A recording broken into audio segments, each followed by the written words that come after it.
The most reliable path to wealth has always looked the same from the outside. Dull, unglamorous. The kind of business nobody films a YouTube documentary about. The kind of thing you drive past every day without registering it exists. While everyone was chasing crypto, building apps, and trying to go viral, a quiet category of businesses kept doing what they have always done, generating cash, month after month, year after year, with no audience required, no algorithm to beat, and no product launch to stress about. Here is what nobody in the financial content space wants to admit. The businesses that actually build generational wealth are boring on purpose. The boredom is the moat. The moment something becomes exciting, interesting, or culturally visible, competition floods in and margins collapse. The businesses on this list never became interesting. That is precisely why they still work. Stay with this one, because somewhere in the next 15 items, you are going to land on something and think, I could actually do that. Most people won't act on it. You'll want to know why before you finish watching. 1. Laundromats. A laundromat is a vending machine the size of a room that sells clean clothes. Nobody is building a personal brand around laundromat ownership.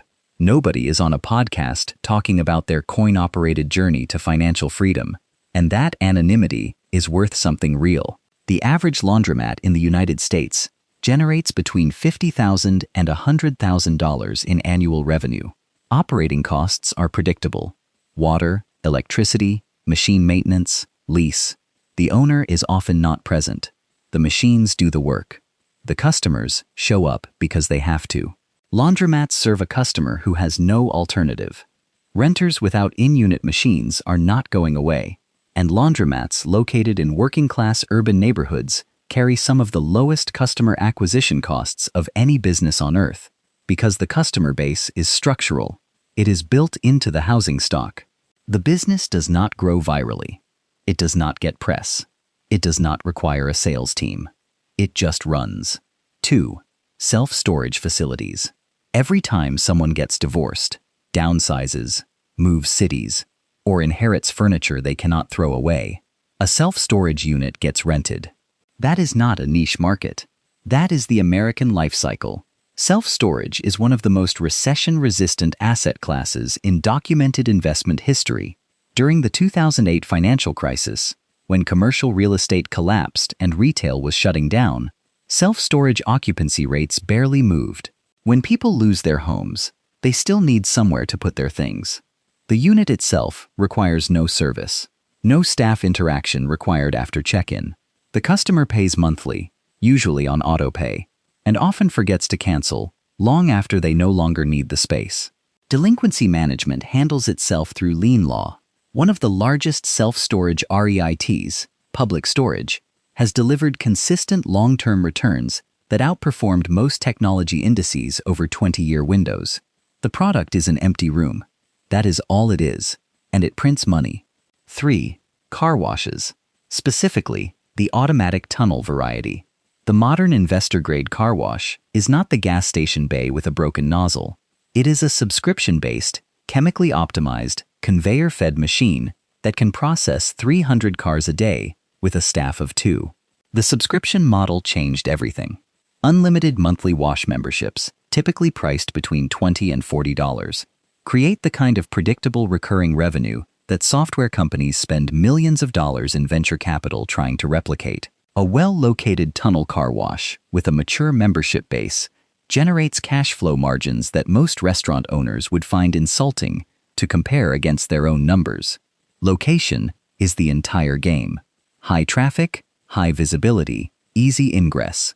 Once the site is secured and the equipment installed, the variable cost per car is almost entirely chemical and water. The customer drives through in 4 minutes. The business collects $29 a month whether they show up or not. 4. Vending machine routes. This one gets dismissed faster than any other item on this list, and that reaction is the tell. A single vending machine in the right location, a hospital break room, a university dormitory hallway, a manufacturing plant floor, generates between $300 and $1,000 a month in gross revenue. Margins after product cost run 40 to 50%. A route of 30 machines, maintained and restocked on a weekly circuit, generates consistent 5-figure monthly income. The owner operates it as a logistics problem, not a customer service job. No employees required, no storefront required, no business hours. The machine handles the transaction, handles the inventory display, and handles the rejection of counterfeit bills. The barrier to dismissal is cultural, not financial. Nobody talks about their vending machine wealth because there is no identity attached to it. That invisibility is structural protection. 5. ATM ownership. Every time someone withdraws cash from an ATM they do not own, the owner of that machine collects a fee. The average surcharge fee in the United States is $3. A well-placed ATM in a bar, a concert venue, a casino floor, or a busy convenience store processes between 200 and 400 transactions a month. The math is not complicated. A single machine costs between $2,000 and $5,000 to purchase. Installation and cash-loading logistics are manageable at small scale. The monthly income from a well-sited machine can return the capital investment within 12 months. Scale it to 20 machines and you have a business that generates income every hour of every day, requires no customer interaction, and can be monitored entirely from a phone. The people running ATM routes are not on social media. They are not building a personal brand. They are depositing cash. 6. Parking lots. Raw land producing income with no building required. A surface parking lot in a downtown area near a stadium, arena, hospital, or transit hub is one of the simplest cash-generating assets in existence. The customer pays, they park, they leave. The transaction takes 30 seconds. The recurring revenue is attached to geography, not to service quality, brand loyalty, or marketing. The highest returning parking lots operate near venues with irregular event schedules. Event day pricing is multiples above daily rates. The asset sits mostly idle between events, which means operating costs are near zero on the days it earns the most.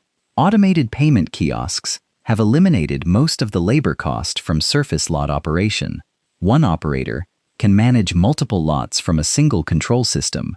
The business model is older than the automobile, and it is still working. 7. Billboard ownership. A piece of land with a structure on it that someone else pays to use. The billboard owner's job is to sell 2 contracts, one to the landowner and one to the advertiser. Once both are signed, the cash flows without any additional involvement. Maintenance is minimal. The product does not spoil. The customer is not a person. It is a brand with an advertising budget. A single well-positioned billboard in a secondary market generates between $1,000 and $5,000 per month. Major market locations near highway interchanges generate significantly more. Digital billboard conversions. Single structures capable of cycling through multiple advertisers have multiplied per-face revenue while maintaining the same low-overhead operating model. Lamar Advertising and Clear Channel Outdoor generate billions of dollars in annual revenue from this premise. You can start with one billboard. 8. Notary and process serving. This one is the least capital-intensive business on this list. A commissioned notary with a mobile practice and a process serving certification operates with essentially no overhead. The tools are a stamp, a journal, a vehicle, and a phone. The customer comes to them, or they go to the customer, for a transaction that takes under 10 minutes and pays between $50 and $200 per engagement. Real estate closings, legal document authentication, medical power of attorney filings, notarization is required at fixed points in legally significant life events. Demand is structurally tied to the volume of legal and financial transactions in the economy. The business cannot be disrupted by an app because notarization requires physical presence by statute in most jurisdictions. It is not a path to 8 figures. But as a business that generates reliable, repeatable income with 0 employees and 0 inventory, it belongs on this list. 9. Commercial cleaning contracts. Not residential cleaning. Commercial. The distinction matters. Residential cleaning is high churn, relationship dependent, and schedule intensive. Commercial cleaning is contract-based, performed after hours, and renewed annually. An office building, a medical practice, or a school district that signs a commercial cleaning contract is not going to switch providers over a small price difference. The switching cost is real. Rebidding, new key codes, retraining, and most facilities managers avoid it unless the service fails catastrophically. Commercial cleaning businesses with 5 to 10 locked contracts generate consistent monthly revenue in the low to mid 5 figures. Equipment cost is low. Labor scales directly with contract volume. The margin profile improves as the route density increases. The business is invisible. It operates at night, and its customers almost never think about it. That is the profile. 10. Coin-operated car wash bays, different from the tunnel car wash model, and worth treating separately. Self-serve coin-operated bays serve a customer the tunnel wash cannot. Truck owners, boat owners, vehicle enthusiasts who want control over the process. The equipment is simpler, the real estate footprint is smaller, and the labor requirement is lower. Bay revenue is coin-in. Every dollar earned is a direct transaction with no employee involvement.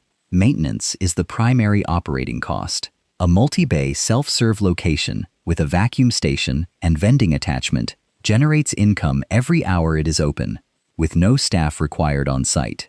The business is not scalable in the venture capital sense. It will never make the news, but a paid-off, well-maintained self-serve car wash in a medium-density market is a reliable income stream with a 20-year operational lifespan. 11. Rental storage containers. The asset is a steel box. Portable storage containers, rented to homeowners during renovations, to businesses during relocations, to construction sites for equipment storage, generate recurring rental income from a depreciating asset that depreciates very slowly. The container costs between $2,000 and $5,000 to purchase. Monthly rental rates range from $75 to $200 depending on market and size. A fleet of 20 containers, maintained and deployed efficiently, generates consistent monthly revenue against a modest asset base. Delivery and pickup logistics are the primary operational complexity. Beyond that, the business requires no customer-facing staff, no storefront, and no proprietary technology. It is a fleet of steel boxes that people pay to use and then pay again to keep. 12. Tax preparation services. 72% of Americans file their taxes with professional help. That number has barely moved in 20 years, despite the proliferation of software alternatives. The customers who use professional tax preparers are not going to switch to TurboTax. They have already decided they won't. For them, the cost of making a mistake exceeds the cost of paying someone not to make one. A storefront or mobile tax preparation practice with a stable client base generates concentrated seasonal revenue, most of it in a 12-week window, that, when managed correctly, covers annual operating costs and leaves a meaningful profit margin. Franchise models like H&R Block and Liberty Tax offer entry points with training infrastructure. Independent practitioners in underserved markets often carry lower overhead and higher margins. The work is unglamorous. The clients are loyal. The demand is legally mandated once per year for every working person in the country. 13. Locksmith services. Emergency locksmiths charge emergency rates. The customer is locked out of their house at 11 at night. They are not price shopping. They need someone there in 30 minutes and they will pay what is asked. A licensed locksmith operating a mobile service business handles residential lockouts, commercial lock installations, automotive key replacements, and safe work. The service call rates for emergency work range from $150 to $400. The tools are portable.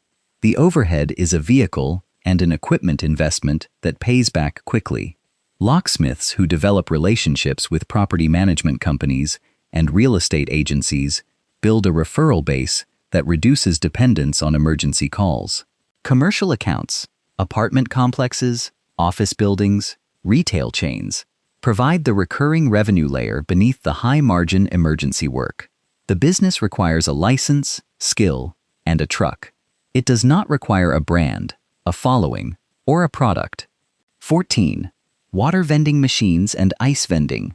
Freestanding water and ice vending machines placed in front of grocery stores, gas stations, and convenience stores operate on the same model as standard vending, but with a consumable product that has near-zero spoilage and a customer base driven by a fundamental need. A water vending kiosk placed in a food desert or a low-income urban neighborhood serves customers who cannot afford or do not trust tap water and who are underserved by retail bottled water pricing. The machine fills large containers at a fraction of retail cost. The customer wins. The machine owner collects the margin. Ice vending machines placed in high-foot traffic warm climate locations, near beaches, campgrounds, marinas, generate seasonal revenue with almost no variable cost beyond electricity and sanitation. Both machines can be monitored remotely, stocked automatically, and operated with minimal physical intervention. The business is water, specifically, selling water that falls from the sky, at a margin. 15. Cemetery property and pet cremation. Save this one. Human death is the most recession-proof demand in existence. It is also the most underserved category in the boring businesses conversation, because nobody wants to think about it long enough to build a business around it. Pet cremation specifically has seen structural demand growth that the industry has not fully caught up with. The humanization of companion animals, the shift from pet to family member in the dominant cultural framing, has driven the willingness to spend on end-of-life pet services to levels that would have seemed implausible 15 years ago. A licensed pet cremation service operates with a narrow equipment footprint, a clear regulatory pathway, and a client base that is emotionally motivated to choose based on trust rather than price. The customer does not comparison shop. They trust who they trust, and they pay what they are asked. Here is the thing nobody says aloud about this list. Every single business on it exists in your city right now. Some of them are owned by one person running the whole operation from a truck and a spreadsheet. Some of them are owned by a holding company that bought 15 of them and never thinks about them again. The money is already being made. The only question is, who is making it? Most people watching this will identify 2 or 3 businesses on this list that genuinely interest them, and then do nothing. Not because they lack the capital, not because they lack the time, because the businesses are boring. And it turns out that boring is harder to push through than risk. Nobody has ever made a motivational video about grinding through the unglamorous work of owning a laundromat. There is no identity attached to it, no community, no one to show it to. The people who own these businesses have figured out something that most financial content will never tell you. The return is in the anonymity. The moment you want to be known for what you do, you have already started optimizing for the wrong thing. If this reframed how you think about wealth, not just what to invest in, but why the most visible opportunities are usually not the best ones, save this video now. That framework is the thing you'll want back when you're standing in front of an opportunity that looks too boring to take seriously. This channel exists for people who are done chasing the exciting version of wealth and want to understand how it actually accumulates. If that is you, you are in the right place. Share this with the specific person in your life who is 6 months into building something that requires an audience and hasn't questioned why yet. There is an uncomfortable question this video opened that it cannot fully answer. If these businesses are this accessible and this profitable, why does almost no one in your immediate circle own one? That gap between knowledge and action is what the next video addresses directly. It is not a motivation problem, and it is not a resources problem. It is something more structural than either of those, and understanding it changes what you do next. One thing worth sitting with after this video ends. Every person on the Forbes list who built wealth quietly, the ones without a personal brand, without a documentary, without a keynote slot, built it on a foundation that looked almost exactly like this list. Not because they were smarter, because they were willing to be boring for longer than everyone else. What does it say about the financial advice ecosystem that the most actionable content almost never goes viral? Drop your answer below. The most interesting responses usually come from people who recognize something specific in that question, not from people who already knew all 15 of these.